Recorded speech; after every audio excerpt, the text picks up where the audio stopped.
if you just drive around and you see people talking on the street, Mm-hmm. you rarely see people talking on the street without having an emotion towards it, versus if True. people are just talking on the streets in London or whatever. Here is the thing that I think is the biggest unlock, sort of infrastructurally, is broadband, believe it or not, or satellite, but we'll just call it broadband overall, is high-speed internet. Cinemas were, I think it's safe enough to say today that they still are the large chunk of, I think, revenue from the Western world, but that's precipitously declining and streaming is precipitously sort of increasing. By far, the biggest consumer of data is videos, right? And whether you like it or not, some of the big companies have hinted at trying to do it in Nigeria. Facebook at some point, Google at some point. I know they have some interesting things. But if you do come and invest in the pipes, not only do you already have the content that can sit on the pipes, you can then also give people carriage through that, right? Everybody wants to get our demographic, right? They want Aziz Amira who will give them a foreign credit card, happy to pay dollars, all that. But they don't realize that, one, that is small, and two, you've been socially engineered to require a lot for a little. Social media in general, bad news travels faster. It's a lot more interesting, it's a lot more engaging, the algorithms push it more. So that's one. The Nigerians or Africans probably, but Nigerians in particular are great storytellers. Before, we used to have stories, 10-part series, no doubt, but a bit too verbose, but for the most part, and I think Yoruba films still kind of do that, but you kind of had stories that were rich. They are now wearing things that you wear to Met Gala on set to go and buy granuts, right? So we have...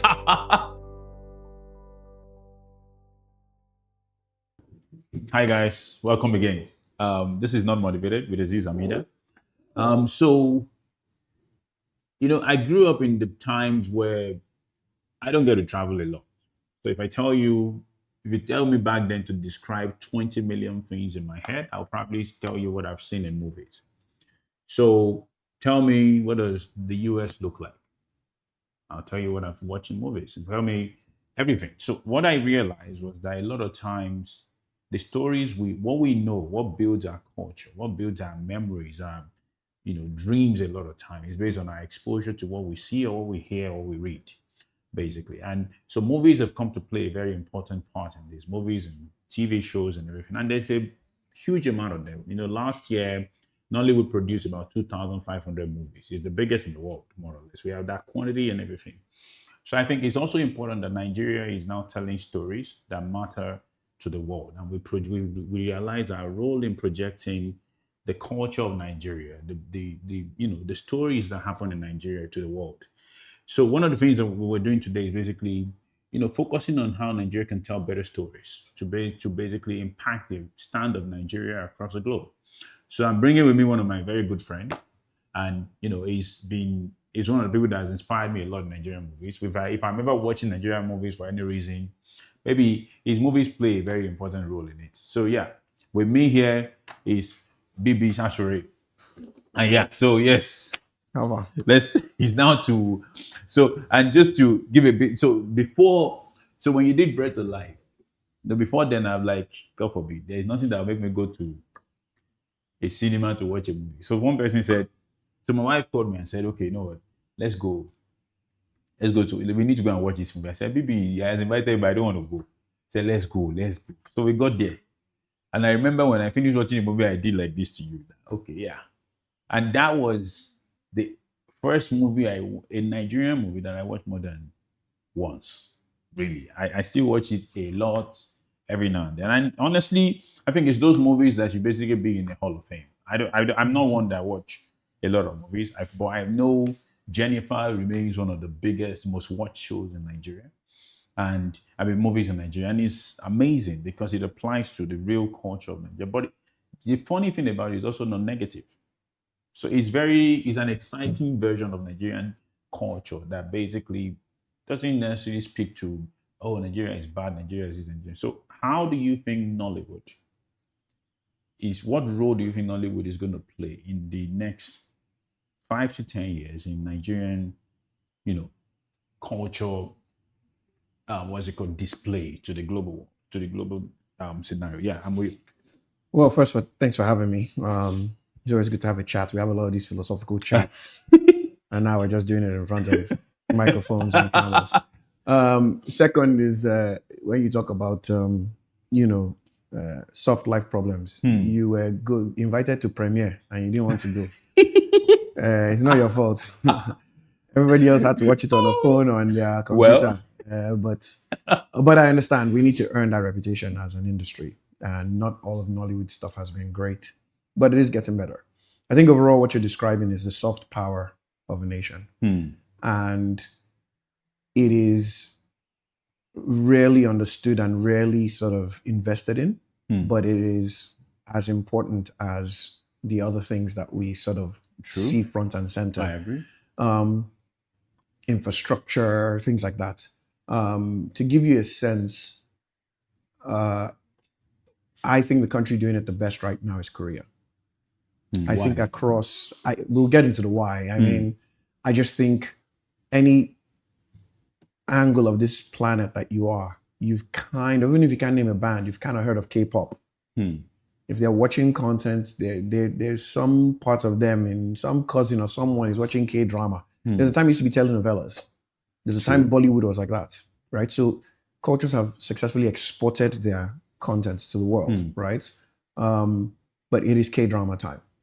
And obviously Hollywood always sort of supersedes that. But I think Hollywood has done that with the might of commerce, sort of American culture overall.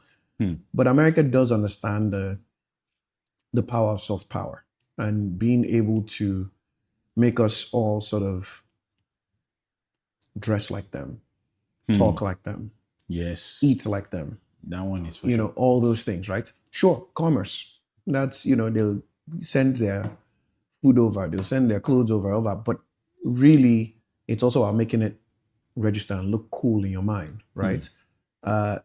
You're the person in Nigeria that I know, if I ever wear a Kangol again, it's because of you, right?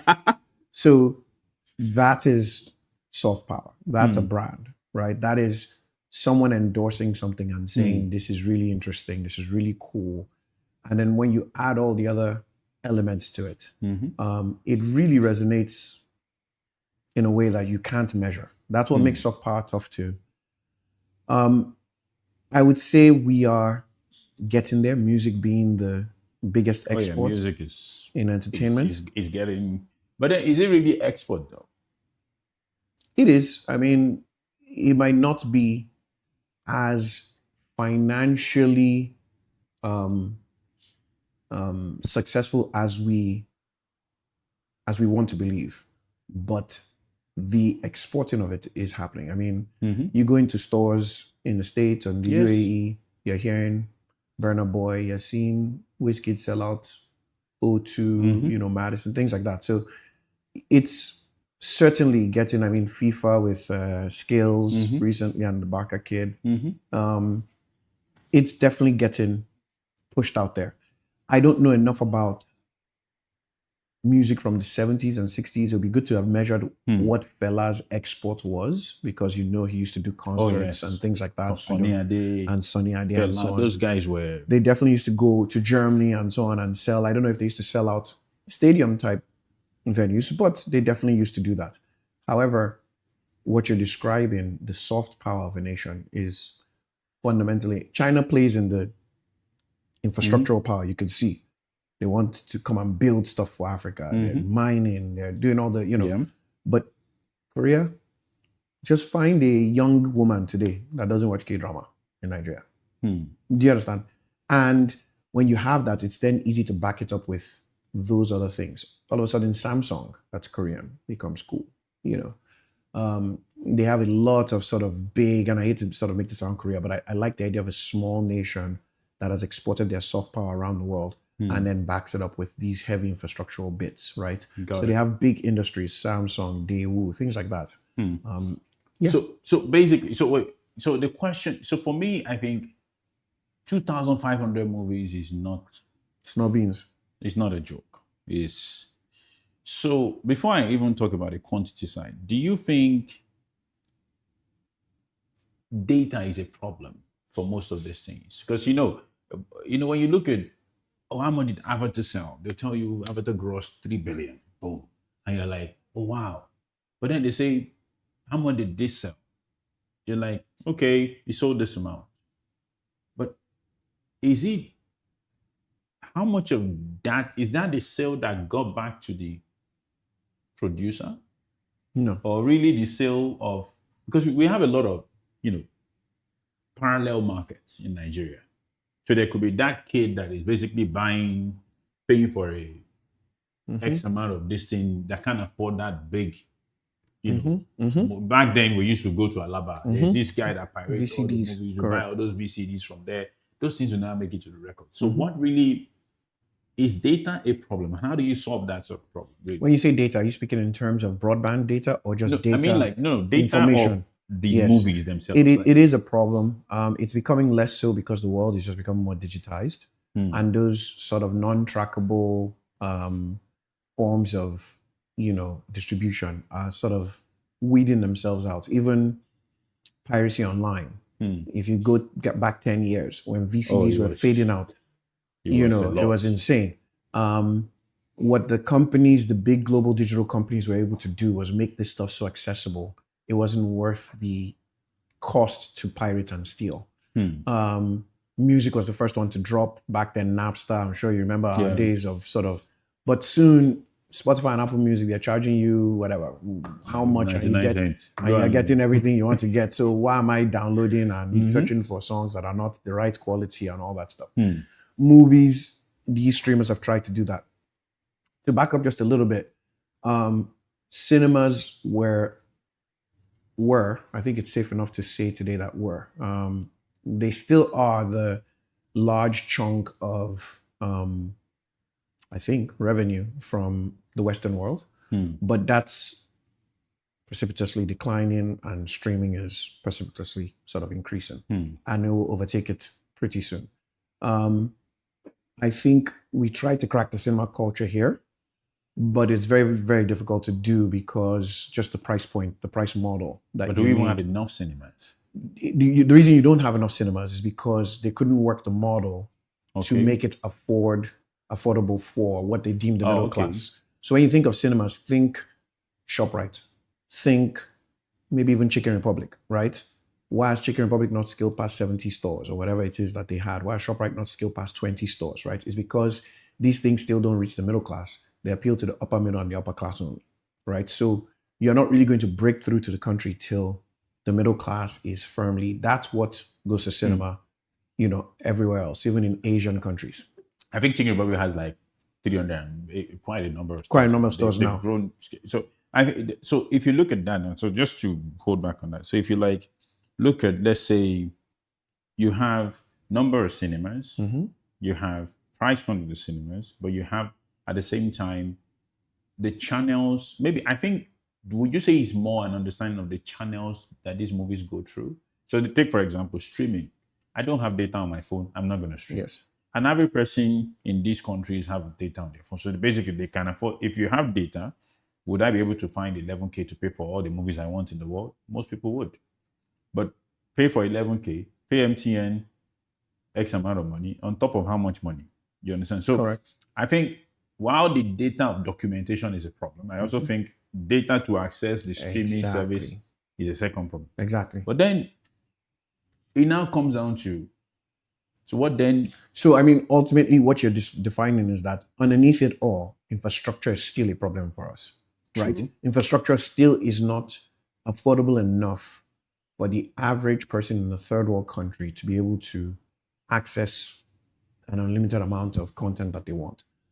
So we need to find smart business models. That's what Alaba was. True. It was a smart business model, illegal, but a smart business model that was accessible to the middle class, right? Why was it smart? Because it cut out the largest expense, which is paying for the IP itself. Exactly. Right? Which wrong, but my point is now all of a sudden, if I can print a CD, which costs me how many cents? 2 cents? Everything else is profit. Maybe the distributor people. So by the time I'm getting this out to the public for $1, I've already made a significant amount of money on it. And for an average person, that makes sense. So Right. don't you think we should now be going into, because I feel we westernized quite fast in Africa. Because a lot of time we go and say, oh yeah, streaming is the way to go. Data costs, Not sustainable. unlimited data on an MTN phone is literally almost More than most people's salaries. yes. So let's leave that aside. You want to watch 1 terabyte of data, you spend about more than 200 and something K. Boom. Most of us want to watch this on our phones. Okay, nobody is going to be able to buy it. So put that aside. Should people now not be going for, okay, you know what? This is where we are. This is the infrastructure we are. We're going back to the age of CDs. Everybody go buy CDs. Yes, we could say we are backwards, but the industry is growing. If it grows, then there's a business model to do streaming. The challenge is that it's not something, there's only two ways that, as you would know, sort of business or solutions, that's the right word, sort of come about. Either top-down mandated, which doesn't really work typically. If the government comes and says, we are killing streaming sites, we are subsidizing CD making companies and CD playing devices for people to import, and we're making it, a lot to have to go into. Or someone comes and has some sort of super low interest funding, long-term capital. They believe they can really kill the price of by competing in that format. Just think about how many things you're saying need to be done if you say you wanted to go back to that format, right? Sure, people are used to it. Sure, people can use it. But even if you were able to circumvent the IP, which is what they were doing before, and people will not let them anymore, they're smarter than that. Yeah, true. You would still have to have a bunch of companies that make DVD or CD players again. That's a dead world. You'd have to have printing presses for the CDs. That's a dead world. You'd have to have distribution. Like all these things have to be built. I agree with you that we can't copy and paste versions of what we see in Western world. So it can't simply be a Netflix, Amazon, we're good to go. The thing that I think is the biggest unlock sort of infrastructurally is broadband, believe it or not, or satellite, we'll just call it broadband overall, is high-speed internet. As opposed to necessarily thinking about the streaming, because it may not end up being streaming.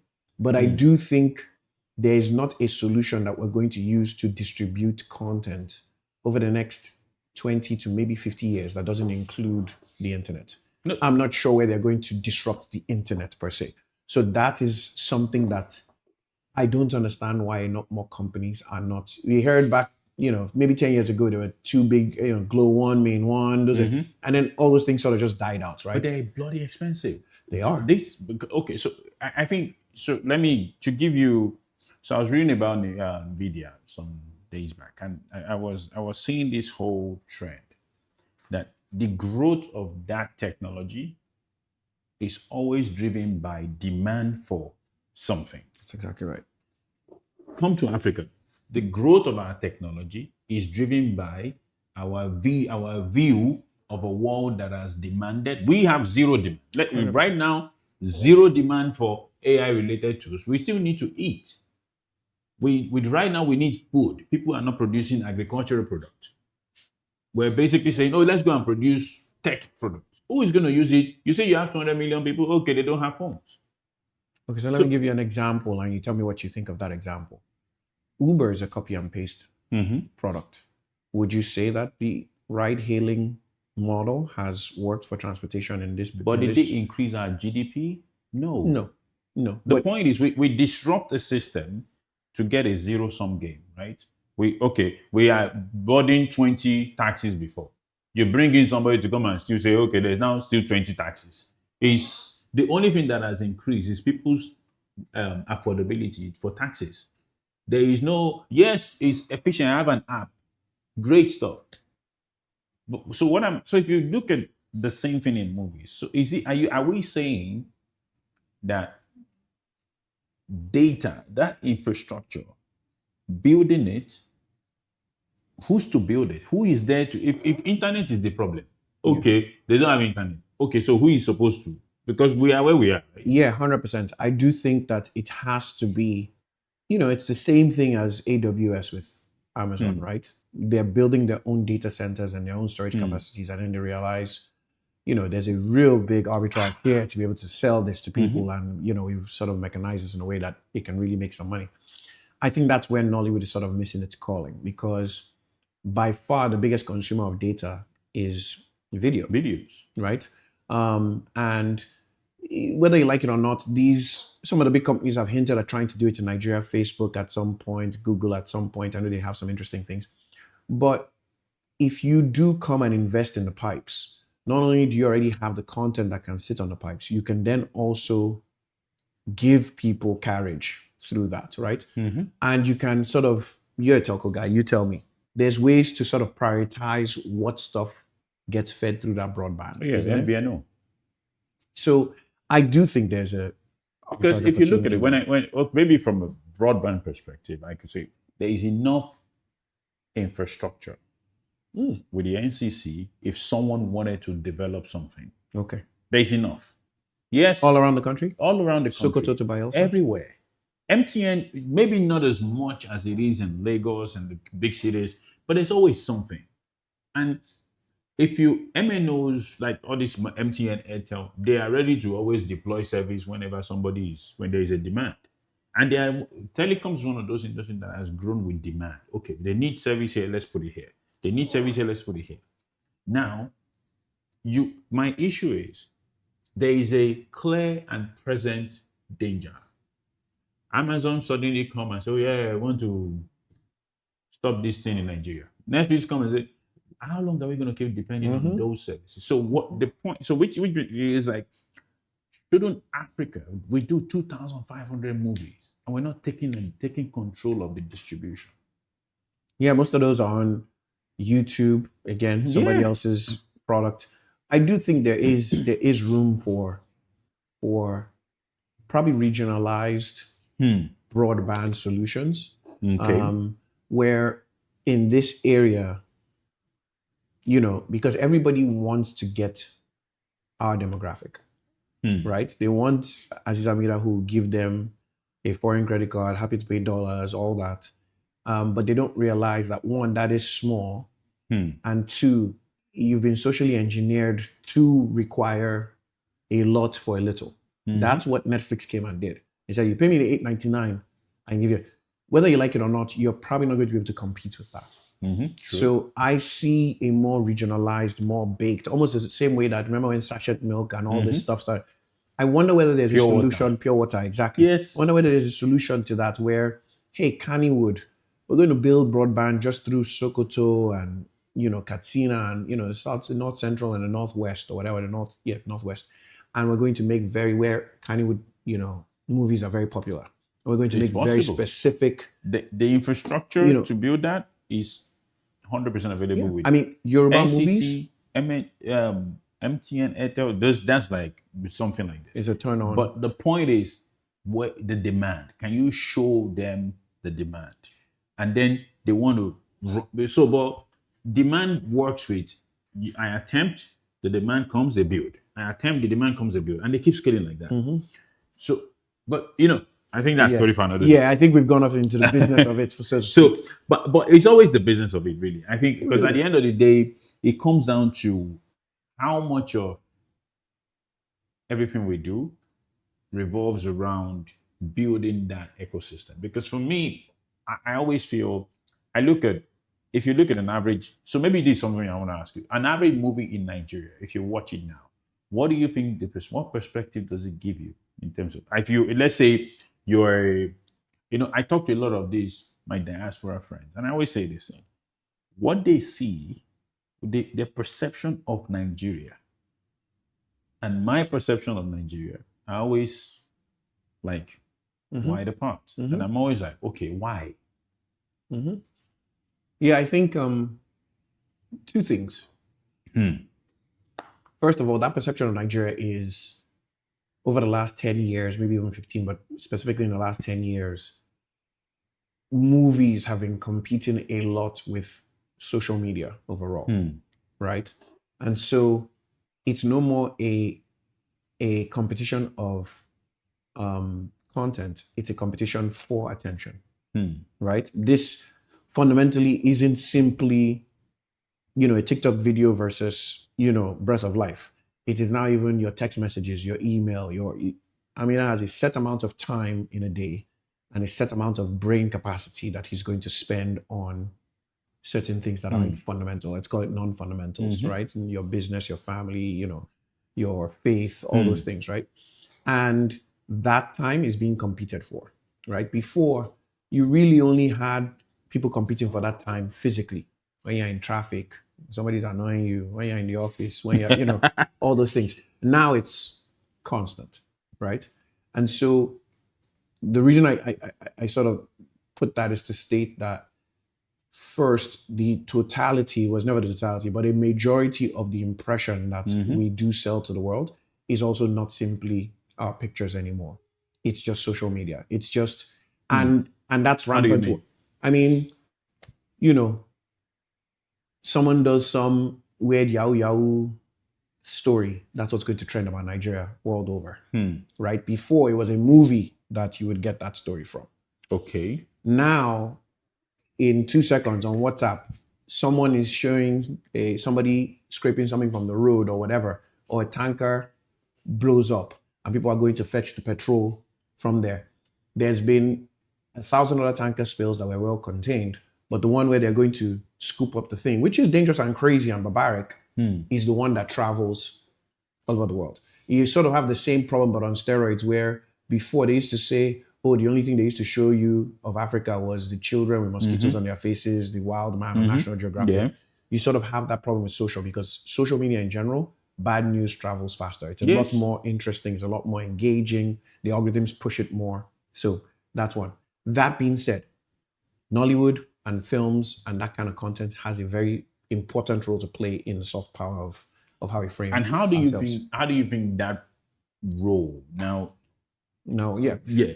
So I think we're doing a better job, but we've traded, it's this weird pendulum swing. We always, I think fundamentally Nigerians or Africans probably, but Nigerians in particular are great storytellers. That I believe. I think we understand story, be it through music, through dance, through telling, I mean, if you just drive around and you see people talking on the street, you rarely see people talking on the street without having an emotion towards it, versus if people are just talking on the streets in London or whatever. Here is... So you're already sort of... What could that conversation right? You know what I mean? It's that much more interesting. We're natural storytellers. The motion picture format is not ours. Like it or not that it matters, but origination is a technological origination, which we did have technology in Africa, but motion picture wasn't our technology, right? We don't build lenses, we don't build cameras, we don't. Okay. We never. Oh, well, true. We don't build. We don't. Anything build. Yeah. No. Except for building. But yeah, now we do buildings. But I like to just call balls and strikes and be honest.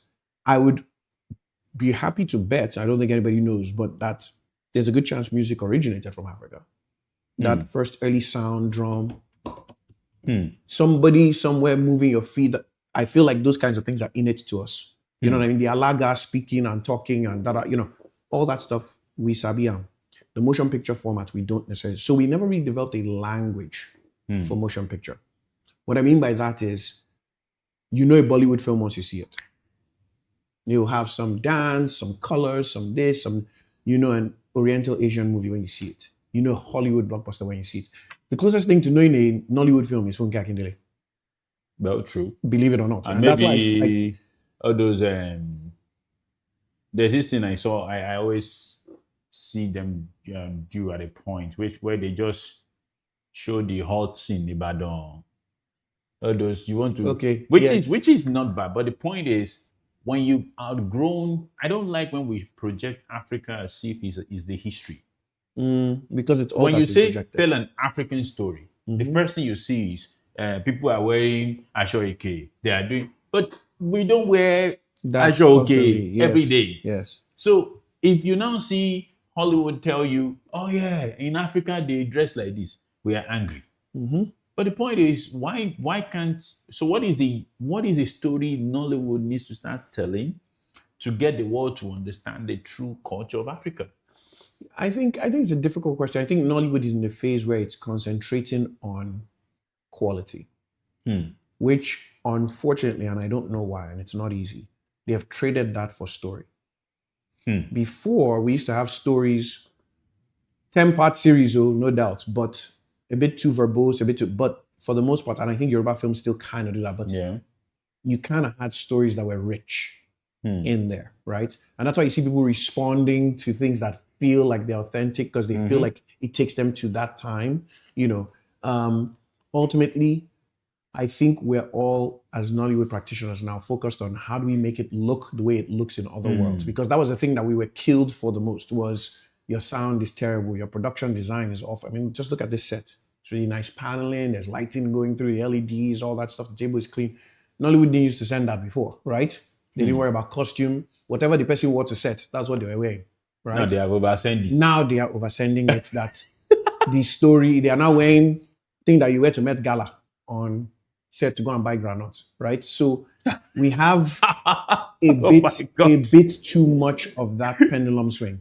I think that overcorrection will correct itself back once you have enough people who have learned how to do all these things. Production design, nice walls, costuming, makeup that is subtle, all that stuff. Then it'll swing back to directors and filmmakers who don't have to worry about that. They can just worry about the story. I think that's coming.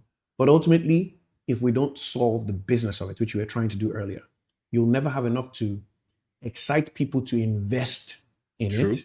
And if people are not excited enough to invest and take risk at it, they're just not going to push the envelope in the storytelling. True. No matter what happens. That one I agree 100%. No matter what happens. And that was one thing I was going to ask you. So, okay, so they tell me, I was looking at this stat on grossing movies, and I see Nigeria, top grossing movie, Funke Akindele, less than 2 billion naira. But it's half for the first like 5. Yes, I know now. She's like, it's half for the first 5. Like everything. It's insane. But the biggest one, that everybody loves Jennifer. Yes. 2 billion. Yes. And I'm like, okay, great. Hollywood. Don't do that. $3 billion. Yeah.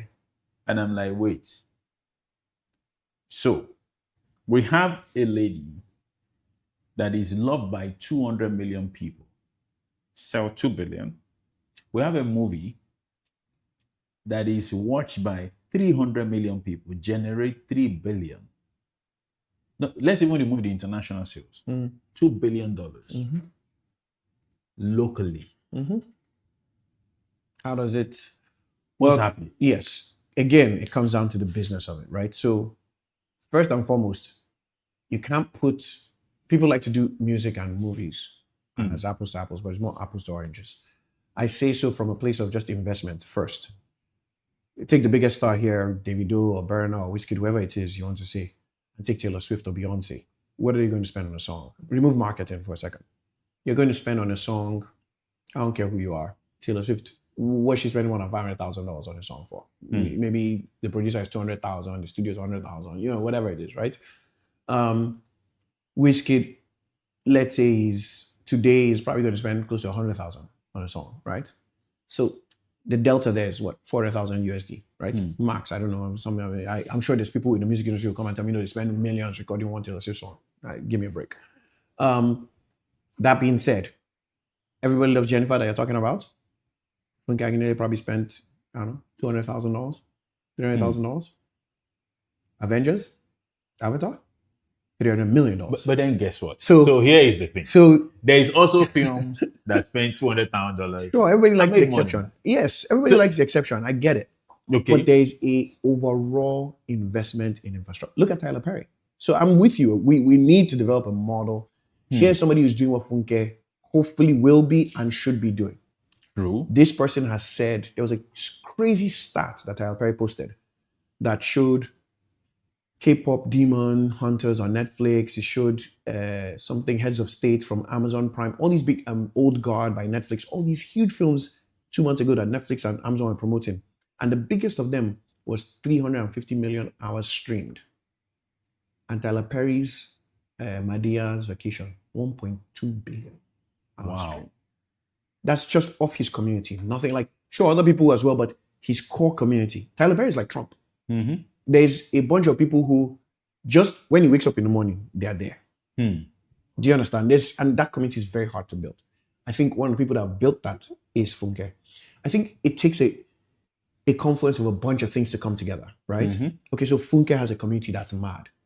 Who are the filmmakers who make things at a quality level that is unheard of? Where are the investors? Where are the Amidas and the business minds that say telco can be done, regionalize this and and how do we translate it to this language and this? I think that needs to happen in some level to make the local really exciting. The global is going to come from a piggyback of that infrastructure. Okay, so let me clarify something. So this 2 billion. Yes. So let's just to compare, make sure we're comparing apples. So there is $2 billion. There is 2 billion naira. Yep. Is it a quantity for quantity or a price point issue? That's a good point. Only let me look at what a ticket sale in dollars is in America. To go to the cinema in America, you probably spend somewhere between $10 and $20. To go to the cinema here, you probably spend $5,000 to $10,000. Yeah, which is about $7. It's about $7. So it's not too far off. Exactly. But not to show 2 billion. Not yes. But then otherwise it is even more impressive what she's doing there. Right. Because for me, what you're telling me now is that if she had more channels to distribute. That's exactly right. So she's doing this with a lower income, far less cinemas, and a production budget that is stupidly less. But guess what? Is that all 1,000 times less? I would say. So how come nobody has just gone to say cinema in Egbeda or in? Because they don't think they'll make the money. No, but why do you need the infrastructure that big? Put a wall of paper. Trust me, a lot of people are trying that. So the idea is these are the things that they've been worried about, which I think time is also sort of, that Moore's law, where the things that were expensive before just become infinitely cheaper. So before, to put the kind of projector that you would need that will allow people send you their films, they had to be DRM protected projectors. I think that's reducing and phasing out. And then just in general, people wanted to do this idea of just put a screen like you're talking about, put some benches, put this. But you realize that by the time you do it, the cost of what you're doing, just power to power that thing. No, but your gala or your Coke that you want to sell, your this. Let me give you one thing. When you used to, those days that I drive home at, you will be going in motion. One electrician will put a TV outside, be showing one Nigerian movie. There will be traffic. I couldn't agree with you more. Because why can't we do that? Community-based watching. Exactly. Why can't somebody just go and say, okay, you know what? This wall that is here, I want to put a white cloth, put bench. The way they used to do screening room for premiership. You nailed what I was trying to get at. What if somebody just goes and say, it's not, this is our own cinema now. It is 250 naira. Do you know how many people will watch Jennifer when it comes out? There are people trying to work on it. Maybe you should. This is what we're asking for in the industry. Exactly. Maybe but the point is, because I look at this and I'm like, okay, people are going after this $1 billion infrastructure when you can just build a 50,000 naira infrastructure with bench and chair and one projector. Look at we were talking about ride hailing before, but both in India and here, look at Glovo and Chowdeck. Simple. Right? I don't need your car or your motorcycle that you used to do such high. Not to keep me inside traffic every day. This guy will ride a bicycle through and he'll ride through and he'll be able to get there. Because the point is, if people do this thing and say, okay, you know what?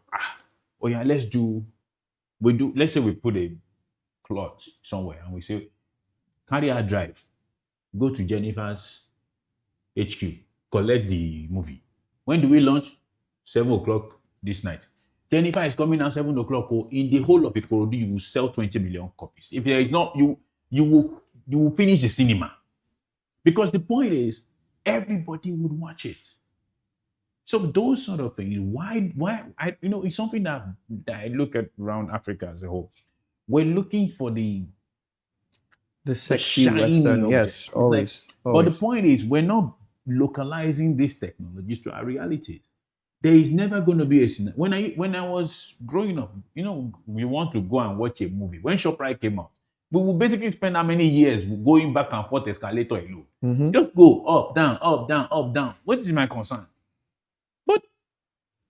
But that is like let me tell you, when we want to go to the beach, we'll make rice, we'll make chicken, we'll have drinks, we'll plan it for like 6 weeks. We'll now put ourselves inside different cars. When we get there, it's like a celebration. Mm-hmm. You go home, bye-bye, 6 months later. Somebody is now telling me that is the channel I'm going to use to buy movie. Carry me. So the point is, why is nobody going to say, wait a minute, we don't want, we're not going to get anywhere with streaming. What if every Nigerian is giving me on my movie, they watch my movie once, but I can make them watch it for $100. 200 million people give you 100 naira each. Do the math. It's insane. It's easy 20 billion.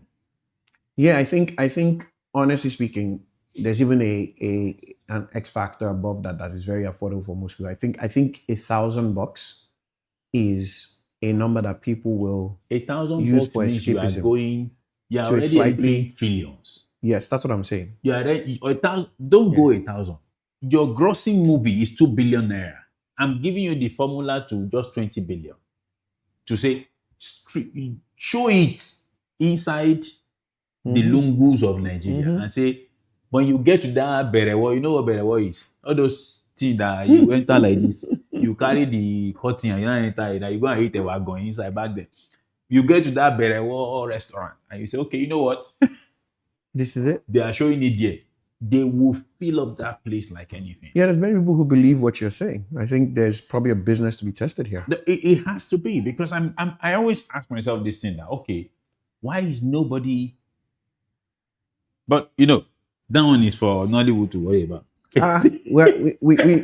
We need you to come in and worry about it now. No. But and I think another thing also that I also see in this industry is, and this is something for me, I see a lot in Nigeria. We run industries based on talent Versus based on corporate.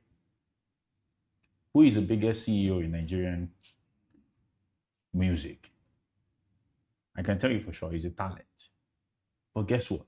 Some of them, it took how many years before you saw the first M&A in music industry? Guess what? These corporate guys realize that are in those Western corporates, the Sony Music, they realize that, okay, we have this big management team. They are talent. All talent care about is appreciation of the product. All corporate care about is custom benefit. So the guy goes and say, okay, I'm negotiating with a talent and I'm a corporate. It's not a negotiation. It's literally just a massacre. If you put me, I'm sorry to say, I don't care who the talent is. Put me in a room with the talent. You will never get a better deal. Because I know that all you want, you will never be able to think in terms of 20 years, 50 years. So you need to start, there needs to be a shift from talent to corporate. To say, okay, you know what? What if I'm just the CEO? I'm not worried about all this, let's go and worry about one movie. No, all I care about is we need to sell. If Funke Akindele had a corporate body behind her, not a manager, not a PR person, no, an actual person that has managed, that knows how to get to $1 billion now, she will sell out this Nigeria. But guess what? And I hear these stories from time, but that's just me. Again, I think I actually think it's a thing that is, it's not just not cursed, but it's not just endemic to Nigeria. It's even Black America. Yes. You know what I mean? The biggest names we think about in Black American business are Black American socialites. Jay-Z, Kim Kardashian, Kanye West, Beyonce. That rarely would you hear people talk about Robert Johnson, the CEO of Black BET. All these. Even Oprah, that's the female billionaire. It's, what I mean? It's something that is, we do have to have a mind shift into sort of creating wealth and structures that talent sort of works through, not talent created under. You know what I mean? I agree with that. Because if you look at this, what's his name? I always like to paint this funny picture. Is that half of the time when you go through all the early stage guys, you find out the Bill Gates, the Google guys, everybody, they're always separated into the tech guy, the commerce guy, the guy that does every other thing. It's always that. when Google started, best decision, we need a CEO. The guy is a CEO now. But guess what? He went through that tutoring Yeah. to get himself to that point. What is happening in Nigeria is that I always say this thing that we need more CEOs, less founders. As we have a lot of founders because we are naturally entrepreneurs. We are naturally people that like to, get things done the way we like to get it done. And it's a beautiful thing. So getting things on the ground is not our problem. But making them from ground to the sky. Yeah, I couldn't agree with you. I mean, there's exceptions, right? So obviously Eric Schmidt with Google, Steve Ballmer with Microsoft, all those. I get it. Even you might argue Sheryl Sandberg came to help, Zuckerberg, but there's still the Zuckerberg, there's still the Elon. I agree. There's still the ones that are founder driven and they sort of be able to build multi-gazillion dollar companies. I do understand what you're saying though. What you're saying is even if those exist, they're the exception. The standard is structure. Here, we don't really have structure. It's quite sad. I was reading some stats recently, like 38 of the top 50 countries in Africa, South Africa. That's just a structure thing. They don't have 38 of what? Of the top 50 countries, of the companies. South Africa. Oh my God. In Africa. So that's a structure matter. They're not giving us visa. That's so. Well, guess what? So, and here is the thing, right? So, I think I want to touch on another question, basically. So, this thing around infrastructure. Who should be building infrastructure? Is this a government thing? Is this that we need this here, now, and there, all those sort of things? What is it? Who should be building it? I think the system that has worked for the last 200 years or so, world over, it's not us that own it. It's a capitalistic system. And maybe I'm a bit too, I spent my formative years in the States. Maybe they've done their own soft power over me. But I do think a free market system is still probably the best bet for, I wish we could be China, where there's a party that is, even if people think all the negatives, diabolical, communistic, all that stuff, you can see that the long-term interest of China is being fulfilled by the CCP. I don't care what America chooses to say. That's just fact, right? And I don't know whether that's to the detriment of people. So, but we can't wish and hope for that government. Let's bring it closer to home. Kigali, which you lived in, Rwanda, right? Same thing, right? I don't think we can just wish on a prayer for that. So I still think the business, free market, capitalistic system is the way to go, which is what you're saying, right? Yeah, we are going to talk about this now. I've never had any interest in cinemas, but to hear you sort of espouse so passionately the idea that just go to Ikorodu and put, a Funke Akindele movie, 200 naira for a tent. What would that? Yeah, what would that cost us to test? We should test that and prove the case, right? So I do think my appeal is, or my wish is, I wish people who had that knowledge and that would start to see Nollywood and entertainment as such a potential unlock. I see Dangote has just moved to port business now. After his refinery, his sugar business, his cement business, they say he's getting some port concessions. I'm like, Dangote, come into entertainment. Yes. Like, you already know how to, you already have distribution, you know how to build structures. Think that the industry is ready for that, though? That's my point, is I don't think you can wait till an industry is ready. I think these people that have sort of made structure, especially here, we know these things are in their infancy. Like, there's so much white space, right? That I think you can make the industry ready like that. Call a spade a spade. Netflix and Amazon that we're criticizing changed the industry. They just came and made it what they wanted to make it. I don't think we will ever have To Kill a Monkey. Right. There's no Netflix, right? So I don't think we'll ever have a lot of movies. Yes.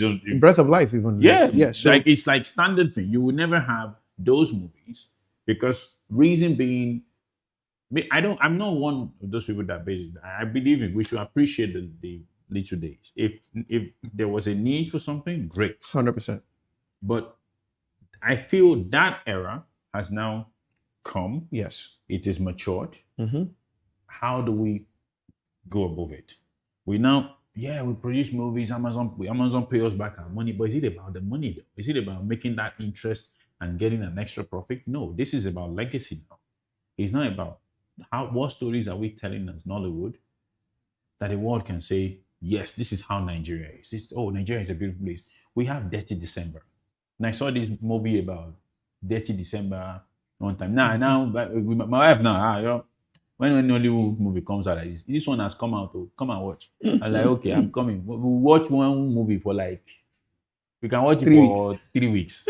So then I'll get to the end. I'm like, I've seen it before now. I'm like, so, but there was this particular movie that was trying to Christmas in Lagos. I think that's. I was trying to like project Dirty December, but I didn't feel like he captured it enough. It's when you are inside Lagos during Dirty December, especially this last one, You feel it. It's impossible to ignore. you can breathe the You can air. taste it, right? Right. So that needs to be told as a story. Yeah, I think what you're saying, again, I think these really smart operators, these people who that's what they do, they've done it all their lives, they've really sort of grown businesses from sort of 1 to 10, right? You take the filmmakers as 0 to 1, right? You need those people to sort of come in, and we need to treat Nollywood like a too big to fail I agree. type thing, right? And so that the ones that do fail It's are made up actually for, too big to fail. yes, are made up for by the few that make massive, right? It's not every picture that's going to sell out, but I think in terms of, so if you ask me again, and I think I heard about one time that they were doing the filmmaking fund, something like that, a Nollywood fund. there have been so many of those disastrous. You know what I see that is also missing is that, do you think that every time these sort of funds are created, if there are so much people that are giving loans and everything around in Nigeria, well, how come people are not still saying, okay, instead of raising $200,000, why can't I plan to do $20 million and make a movie that will make 40 million? That is the goal, except the goal with most people doing that, ourselves included, to be fair, is that you're now thinking of how to do that in another market, right? If I raise, because nobody has seen the immediate path to the $20 million back locally, right? That's why I keep saying that it takes people who, the reason why you're an operator is because you've said, hey, MTN has these hubs, but there's micro hubs inside here that they can't get to. We'll go and license those towers and build things and resell it back to MTN and so on, right? That's literally the same thing. You've done that on a mass scale, right? So people say there's cinema in Lagos, Port Harcourt, maybe Abuja and Ibadan or something, right? So, okay, what's happening in Bayelsa? What's happening in Ikorodu that you even said in Lagos? What's happening, all that stuff. I think you need those operators that people, because the other thing too is, like you keep saying, the reason why the talent is not the right way to set up the structure is because to become the talent, you need to be obsessively great at something in your life. Do you understand what I mean? If you spend your entire time being obsessively great at music or at making films, you can't compete with the best people in the world and still be making the structure under with that. Do you understand what I mean? My point. So I think the real call now is for, I call them operators. You know what I mean? Pure. I'm looking at one, so I hope your head is listening. I want to hear the Nollywood business you're announcing after this, right? Well, it might happen. I want to hear the Nollywood business that you're announcing after here this. is the thing, right? So, I always, if you look at the whole ecosystem, really, and you bring it back to Nigeria, and say, okay, Nigeria as it is now, we could go on and say, okay, we need to see the demand. But in my own, world, you never see the demand. Let me give you an easy example. MTN. We were all here when we heard that they were paying $200 and something million for a license. Yeah, and sounded crazy. All crazy. Yep. Where would they make the money? So and so. Which Nigerian can afford airtime? Please tell me again. Correct. A lot of times, I've just realized that development has a way of correcting itself. So, shouldn't Nollywood just start looking at? Do you think they need to be more open? What is the real constraint? Why are investors not trying to? I do think there's something. This is a flaw in the Nigerian zeitgeist. I must say, I don't know that I think, Westerners or Igbo people or white people have, more inclination into I don't know the word. It's not entrepreneurship because the average Nigerian is an entrepreneur. Yes. the average, by virtue of living Or believes or he's an surviving in entrepreneur Nigeria, one way or the the, other. the little number of people who just work and don't do anything else, just Hmm. work for a company, is a small fraction. There's some kind of hustle happening for most people. So it's not the entrepreneurship. It's this thing you're saying, this structure and this risk aggressive gene that you need to sort of spot a problem and be willing to. What we do is we replicate really well. Okay. No, we don't replicate it. We have a passion for replication. Okay. I don't even know that we replicate it well. But should somebody make this Kango now, tomorrow you're going to see 20 Kango Yes, businesses true. straight. Like that's, but the idea of how people wake up and think, where is there a problem? Where is there an opportunity even more than a problem? I'm not sure it's something that we do. And I don't know whether it's generational. Maybe we need to start to embed that into the next generation, right? Even our big leaders, right? Which works well for the industry that we're talking about because the point in case has been proven. I think that's what Dangote is brilliant at. I don't think Dangote ever saw a place that was a problem and went to fix a solution. There were problems. My point is, it's more the white space. Is that so only WAPCO is doing cement. So only St. Louis is giving you sugar. All the diesel in Nigeria is you are imported. importing it. Like it's just like, okay, don't worry. No, we're coming. Like, but I think we really don't have enough of even that spirit. Not to mention there's nothing even there that you are now stepping into. And I think where people like that come into play is that if you look at take Dangote for example. Dangote is the strength to see it through. That is even the worst part. Because to build a refinery that big, to see it through is not insane. It's not It a is normal insane. person's work. And I say this in people. I hear a lot of news around, it's because somebody has this, somebody has that. First of all, I never talk to everybody's hustle. Your hustle is your hustle. Enjoy yourself. I have mine, I have my worries. You have yours, you have your worries. We can speak for the next 50 years about how this person has his advantage or Nepo baby, Lapo baby, up to you. Everybody in their own home have their worries. So the more you respect yours, know that every other person has their own story to tell. 100%. So, and I think one of those things there is that why? Okay, so let's even to even bracket it. So Dangote now is going to places to say, I want to go into oil, I want to go into downgrade. Why isn't there those talents that are just like, you know what? We are the ones that know the problem. Let's solve it. In Nollywood. Why is Nollywood, is that not available in Nollywood? Or is still the fact that return is a major factor that is still... There's a lot of, Nollywood is mainly built up of what you said, of practitioners, of talent. There's very, very, very few. I mean, maybe Film One, maybe. There's very I think few. Film One is still more distributor. But that's my point. I'm talking about just the process of operations. Oh, okay. We have nothing to do with the talent of creation, right? And even they model in that a bit. But I can count on my hand the number of people who are, I am here simply Just because to make money on this I'll movie. give a tangential example that only you and I understand. So the podcast viewers, please apologize, but we love this football Showtime thing, right? And we always talk about how praise the best rusher in the country, as we talk about, if you understand football, only cares about rushing. Everybody wants the beauty of I can jump and catch a ball, I can this, I'm the least shiny role on that field is to just stand 7 yards back every play and just run in one direction to go and pull somebody's flag. That's like, it's the least attractive thing of 14 people in there. But that is all he wants to do. That is operations, right? The thing that is sexy in Nollywood is to wear your agbada and go to the premiere and hobnob with actors and say I'm the lead or say I'm the director or this. And the people who are making money in Hollywood, people who are making money, you don't know them. The operators. Oh yes, for sure. Do you understand Everywhere. my point? You know, I always have this very funny joke, right? I always say, behind every six-pack is a pot belly.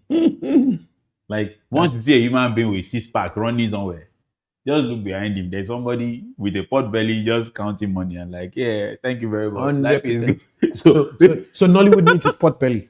Well, yes, well said. we need all those guys that are like, you are not athletes. We don't care about whether you play football or pickleball or anything. We don't care. We just want to say this sport is profitable. Thank you. And Nollywood right now needs to go into that phase. That's exactly what it means. But okay, so one thing I want to understand is now. So where do you think? So right now, so there is K-pop coming up. That's basically done quite a bit of work. There is Bollywood. They've done Hollywood. Is where do we change the plot? Where do we say okay? Besides, we should have more people in there that are focused on distribution and everything. Where do we go and say okay? Here is Nigerian specific delivery. Like what does Africa do differently as a whole now? I don't think it's one singularity. For Well, example, just to broaden that again, yeah. do you also think that the structure of our stories needs to change? Do we need to? I want you to do this from a both practitioner's perspective. Yes, we talk about all the business requirement, but in terms of just the practitioner, what needs to change? Yeah, again, I don't think it's one. I think we have to have a multi-pronged approach to it. Our company, Nemsia, is taking one approach, which is we are realizing that the world is going through an upturn in content for two reasons. One, all these tech companies and social media. So as fast as Netflix and so on disrupted the traditional WBs and Miramax and all those Sony pictures and so on, just as quickly they're being disrupted by YouTube and TikTok. Oh, true. Which is really weird. Like if you see the numbers, it's quite scary. Like kids just do not even watch Netflix anymore. Like it's ridiculous. It's YouTube and TikTok, literally. And then you now add on top of that overall AI, right? This idea that are we still going to be people making the films ourselves? Are you going to be able to replicate those faster? Do you need rights from just Amida's voice and take this and you'll be able to make a podcast without him actually being there? And all those things are sort of keeping everything in. So we see, because of that incongruous and that sort of weird entropy, there's fear and concern, which provides a little bit of space for stability. That's one of the places I think we can play in, which is here, we never had gatekeepers. What do you mean by gatekeepers? Their structure is a gatekeeper. Okay. That's what structure is. Okay. If you were investing in a company, you know all the things you're going to put in. I've seen some of your companies. Right? We do this like this, we do this like this, we do this like this. In Nollywood, when you want to make a film, you know what you do? You just get up and carry camera and go and make the film. Bad. But that's how it grew. That's the genesis of how Nollywood grew. Yeah, which nobody needed to tell you story. Nobody could stop you. If you want to go and make your film, you go and make your film. Right? That can't happen in so there is Hollywood. Does the movie pass this? So no, it was free market. In my early days of school, right? One thing of writing, I used to be a writer way back. And in my early days of writing, I used to research when I want to do a movie about Rome. I could tell you every street in that city I'm writing about. It was that bad. Like I spent almost 3 months doing character building, environment study. There was this particular story I wrote back then that I could tell I built more like a fantasy world, and I could literally tell you every street on that world. So because I learned from this school of the Alamos, the other guys, and it was like I would spend time. But doesn't that happen now? Don't people research? How did they use to because do in Ibadan? How did they use to the do incentives are misaligned? That's what I'm trying to explain to you. Think about, and that's the problem in Nigeria. This structure thing you're talking about, fundamentally important, but it's a re-engineering. I gave the example last time, like when you go into a bank, you line up because otherwise they won't attend to you. But the same people, when you go to the airport, all of us are squeezing our head. There's this one small glass thing, the woman is standing behind, and it's like an auction. Because all of us are just shouting, Lagos, Abuja, 2 p.m., 2 p.m. She's attending. This other person is saying, no, my own is 3 p.m. What's your ID? Another person saying, I paid now 200,000. Like, that's the And it's whoever can push, shout, wink, pay, all that, the more that gets answered. Right? So that's the problem with that is it develops hustle, but it misaligns incentives. Now it says, why line up? Right? So that's the same thing. Why take the 3 months that Amida took? Alan Moore, Shiwu. Do you understand? Write your kidney. Come on, we don't even write. Oh yeah, action. What up? Just be angry with me. Be angry with me. That's the scene. And they go. Wow. Do you understand? That's where Nollywood started from, right? And unfortunately, we have to sort of now have the structure operators come and say, yeah, but if I give you this $1 million for a film, here are the... Yes. Okay, let me go and... Right? No, you even know the structure that even makes it even better is that companies that make movies should not even be able to make movies. They should, unless you're doing indie movies, where you just put your own money in and everything, that's all. But if you're gonna get a bank to finance you, they should finance a company with existing structures that set certain parameters. Then you go to that structure and say, okay, yes, I met this parameter. Okay, I get my money, I shoot my film. Oh, this is what you need to do ahead of time. Yeah, but you're back to that same issue that we said, which is where's the structure being developed from? If it's being developed by the talent, they've had the wrong incentives misaligned to them. If it's being developed by the structure operators, they are, I don't want to say the word lazy, but again, we've never been a people that see an opportunity, say, how come this is, develop a structure around. We've been a people that say, this is how they do it. And we copy. So what has happened is the few people who have tried to put structure in Hollywood have just gone and taken Hollywood's structure and come and put it here. And once they try to do that, you're like, I don't understand. I have $50,000 to make a film. You're talking about insurance that's going to cost $10,000. Ekoshi Kuro. Like, we have not even brought camera, actor, this, that, location. You're saying insurance. And they say, no, the structure says. So it really has to be that these operators, and it does frustrate me because I think, especially private equity and private investment banks and things like that, when they want to invest in a nuclear plant or something else or a refinery like that, they'll do the research that they need to do to make sense. But we don't do that for Nollywood. It's not yet sexy enough of an appeal. I don't know why, even though the numbers are ginormous. So I don't know where that structure is. Probably both parties, but really the operators need to sort of take time. I think and this is the beauty in it. If one person cracks it, man, the operators are going to come flooding. Oh my God. You're going to see so much money going to Nollywood, like it's crazy. They're going to run. You think they will be saying like McDonald's store. Do you remember 15 years ago when everybody had a music label? True now. Everybody had a music label. It's coming. Oh my God. And one of the things I really wanted to ask is basically, we've done all these things in Nigeria. Great stuff, everything. So what do we, because I want to now put it all back together and so where is Nollywood, do you think it has the potential to become that $100 billion business everybody talks about? It's a great question. Let me see. I don't think by itself, but I think yes. In essence, the same way I think Amazon is a bad example. I think there's some combination of using Nollywood and content creation as a stickiness, not simply a feature, probably core, but a stickiness to some sort of platform or ecosystem or something that can develop into a $100 billion business.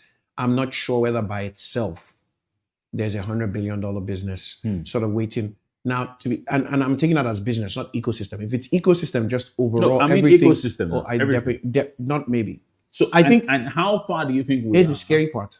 I think it probably already is.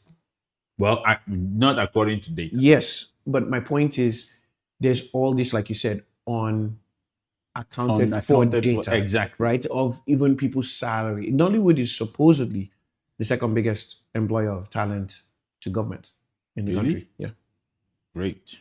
In the country. Now, where do you draw the line as Nollywood? Is music videos Nollywood? Adverts Nollywood? Do you understand? Like, I think they're adding everything motion picture related. Skits, is that Nollywood? Do you understand what I'm saying? So this kid wakes up and does his own kid. They're saying no. So there's already just to show you that this format, as it's used, it is massive. Okay, if it's so structured. if I were to ask you, now, how far away are we from? I'm so sorry. One more thing.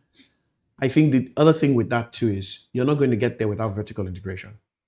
do you Again, mean? all we do is, I don't say copy and paste, but take the things that are, what's the right word? Take equipment. Equipment's a big pain point in Nollywood. Somebody's going to come out and figure out the solution for how to structure equipment rental that people can Interesting. use it. It's a huge pain point. As one of the big Is it in terms of filmmakers, availability or in terms of availability, and lack of structure. It's still in that organic airport style I was describing. Amida needs to do a big production. BB needs to do a big production. They both want this one camera. There's very few of this special kind of lens in the kidney. You give it to Amida. You say you need to finish on Sunday night. Amida knows fully well it's not going to finish on Sunday night, but you say, yeah, no problem, no problem, no problem. BB's production has to start on Monday morning. On Monday, I'm disturbing the guy. The guy is saying, yes, no, he's disturbing Amida. Then I will lose 2 days. You are not properly prepared for your one. Where if you had just got another lens, problem solved. Do you understand what I'm those saying? lenses? Not, But now, that's why I speak about vertical integration. We're still at the stage where we're talking about just importing the lens and getting enough to satisfy the king. What about the building the lenses, the building the cameras, the building the dollies, the building the jibs, the building all these tools and things that this format requires? Tripods, stands, filters, all that. So there clearly is a multiple $100 billion business or ecosystem if vertical integration is also included in that process. okay, so I think the question I now had was basically how far away do you think we are from 3 important milestones? First $10 million movie, first $100 million movie, That's not far. first $1 billion movie. Oh. First $10 million movie is not far. And I'll tell you why. Our highest is to $1 million. Yes, well, it depends on what you're measuring. If you're measuring in our box office, Okay. then that is relatively still far. I would measure the first $10 million movie as who owns the rights to the movie. Is it a Okay. Nollywood practitioner? And what Okay. did that movie make? Okay. Let me explain that now. I'll give you our company, for example. I told you we're doing a couple of international strategy, strategic movies. We own the rights to those movies. Okay. We own the money to those movies. We hired people in other markets to make those movies and to export a little bit of Nigerian culture. We fit into, we're doing a Korean one, we're doing something in Hollywood. And like Baralon, those movies would make more than 10 million, but they're not necessarily making the 10 million in Nigeria alone. Okay. Okay. So But do you understand? invariably it could be a BB makes a movie, he made 10 million in the US. It doesn't concern. I'm not concerned. I'm Okay. more concerned about how far away are we from one movie Yes. globally, Yes. $10 million, That's not far away. $100 million, That's far away. and 1 billion. That's very, very far away. So what do we do to get closer? I think it is the things we've been talking about for the past hour. It is how are we going to attract operators? If you ask me, the biggest takeaway from here that even I've learned from having this discussion with you is I actively need to be attracting the operators, right? These films that we're structuring to do internationally, the amount of people that have come in just based off the structure that we've needed to sort of put together there's about 3 investment banks in the Korean film. There's a trustee holding company.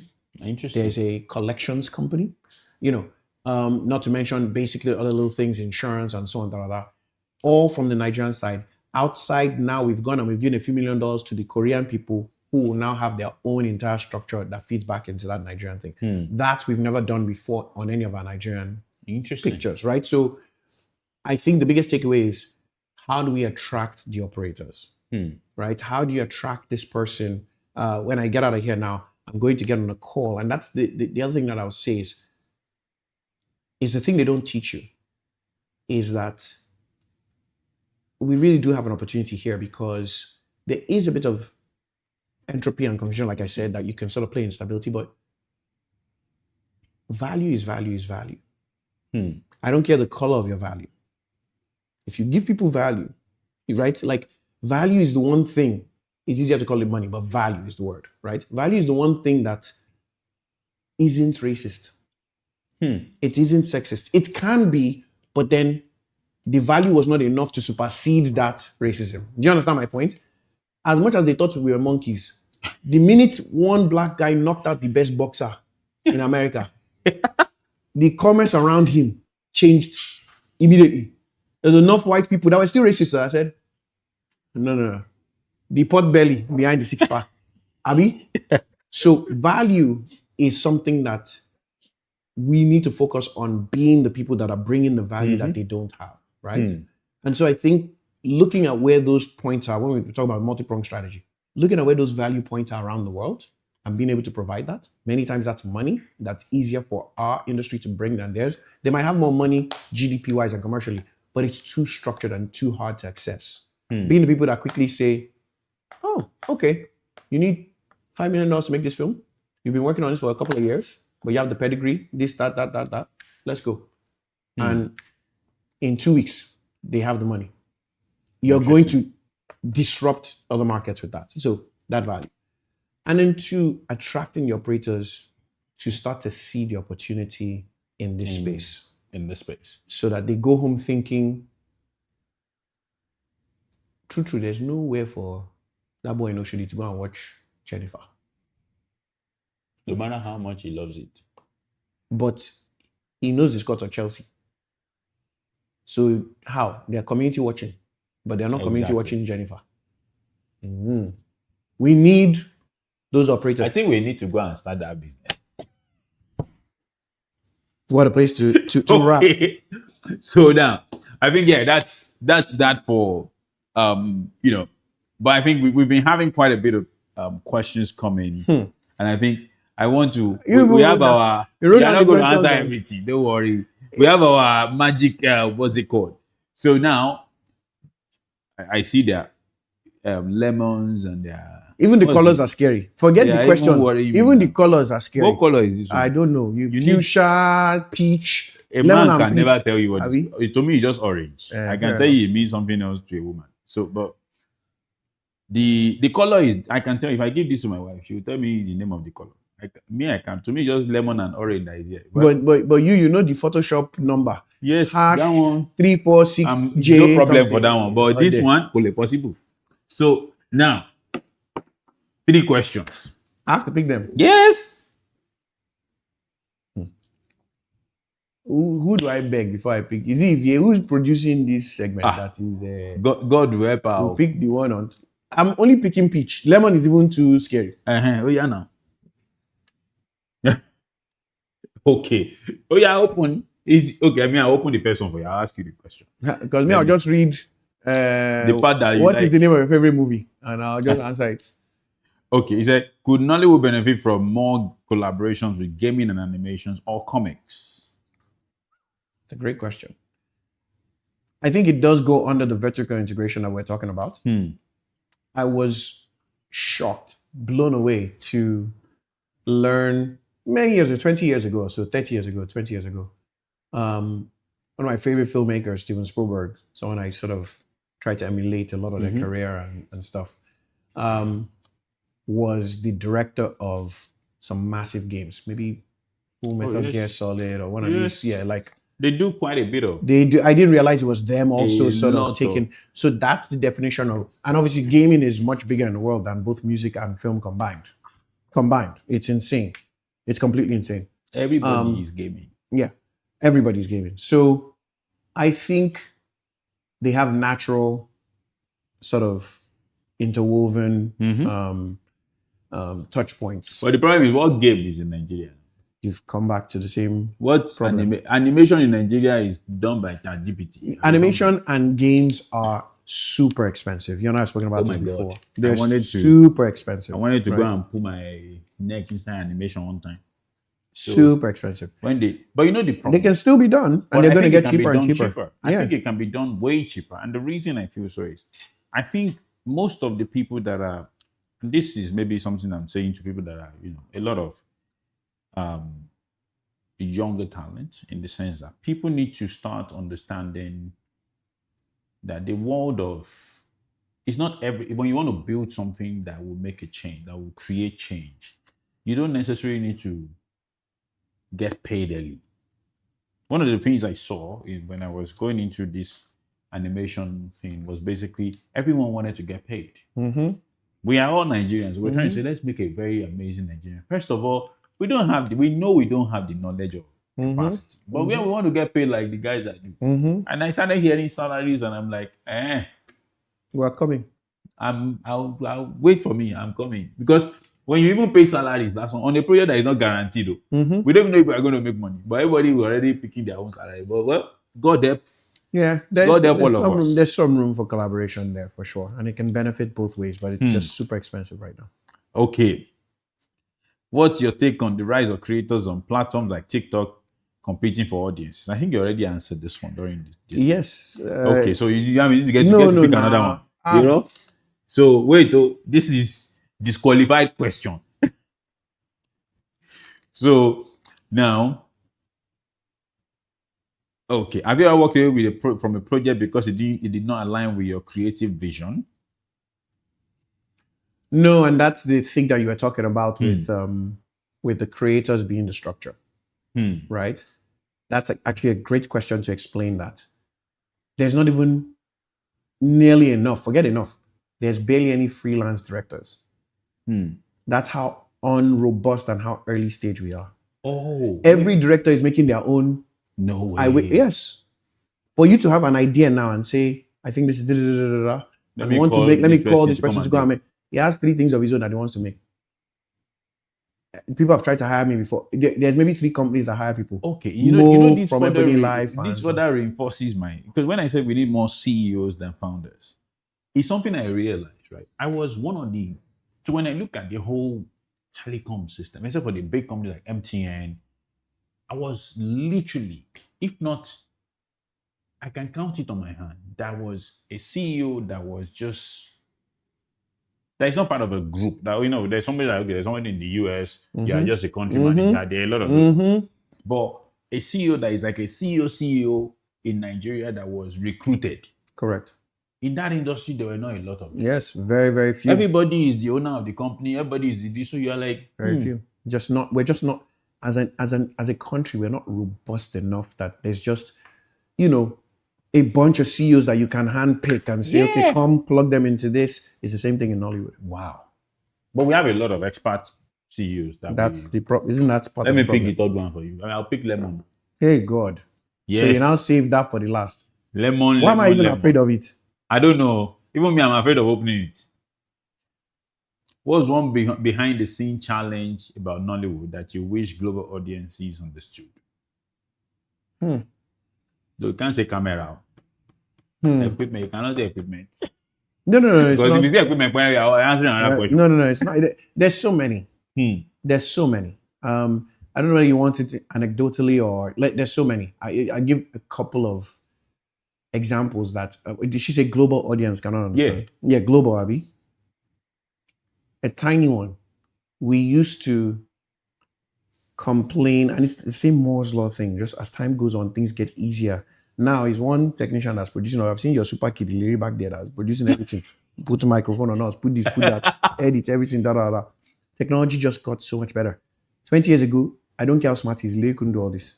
It had taken him so long to learn how this one camera works because the plugin for sound into that camera didn't exist. The software didn't know how to take from this one to that one, that. So when I started back then, sound was a massive challenge because the software wasn't good enough to be able to pick out frequencies of certain sounds and eradicate them. And one of the main frequencies that we have here is overall, outside, sometimes inside, is an engine rumble. Generators in Nigeria. We don't exist anywhere else. No. Whenever you're recording sound in Nigeria, it just ain't going underneath. Then when you're outside, you're hearing the downfall car, you're hearing the this, the that. Just basically to shoot in Nigeria, except which is unfair to say because I'm taking Nigeria as Lagos, which is where 80% of productions happen, is the same as, imagine if 80% of the productions were happening in Manhattan. And it was always, beep, beep, fuck you, good morning, as your background. And so it was always tricky to try and figure out sound, especially exterior. Even interior, there's an AC hum going on here. Now sound is so easy that's become easy enough to get good sound. Okay. But before, you just hear under everything, like you're in an echoey room. So people didn't understand why. Just thought, Nollywood, what's wrong with you people with that? But sound people back then used to make a ton of money. Shouldn't we start Even looking for- at creating a Lagos outside of Lagos kind of thing? You want to just create the whole world again. Is it true? You want to just take the whole world and just go and make another world in the right way, which is correct. If the downfalls are not going anywhere, we Yeah, don't add which is- Korope now. which- yes. We now add Yes. Let's not add that. We We just add keep the adding different kinds of vehicles to the same polygon. road. The one that has 5. We are about to add polygon now. Like with tire in front, tire 2 tires. Hopefully, as far as Just transportation goes, we jump to the air transportation soon, because I don't. Yeah. Although I saw a Nigerian do an engine that with a balloon thing. Did you see that online? That took off, and It's okay. we should bring that person to Showtime. We should land on Kini for the bow. See, when I see those things that people do on engine somewhere, I really don't pay too much to it. Why? What you've seen is a smart dude that could pick up how engines work and is arrange something. Guess what? When you throw that person, what should happen is that you should put that person in a school, harness their smartness, put them in the midst of other engineers, let them learn, and then they can take that into something else. But here, government should support it. This country is so bad. The guy is there in Anambra enjoying himself. Nobody is talking about the guy who is now government, my problem, why the economy needs to be better. Let's not go into I that. understand But you. really, guys, it's been a really, really great day here. And I think, I want to say a big thank you to BB for coming around. We've really, really gone through a lot. And I personally have learned a lot today. And I think there are a lot of, I think we need to do a bit more of this, expose into, I would really like to still do a bit more on Nollywood, because I would like to get a bit of how the artists see this, from that sort of view. And we do this thing, I think what we do is that we bring a top leader and we bring, more like the Gen Z audience, and maybe our Gen Zs will now be, actors and actresses. Yeah, that'd be That interesting. basically can have that discussion and all that, because it would be good to, have that sort of conversation. But yeah, I think it's been a good day, and I think I look forward to, further discussions. So yeah, thanks a lot, BB. Thanks Thank you everyone. for having me. And thanks to the production team. Ileri is there, Ivier, Miriam, Patience, GG's to all of you. Have a good day. Soon AI will replace all of them.